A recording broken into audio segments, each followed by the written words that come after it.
பார்த்துங்க. இன்னும் கொஞ்சம் நேரத்தில் கருவாடு தொக்கு ரெடி ஆகிடும்.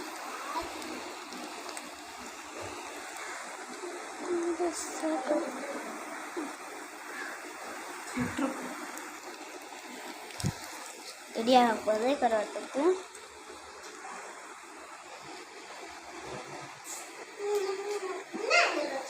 இங்கே பாருங்க கருவாடு தொக்கு ரெடி ஆகிடும். இன்னும் கொஞ்ச நேரம் இருக்கு.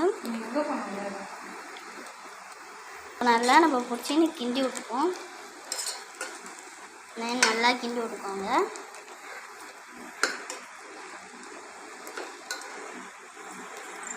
கொஞ்சம் கெட்டியான பதத்துக்கு வரணும். அது வரைக்கும் நம்ம வெயிட் பண்ணுவோம் வாங்க.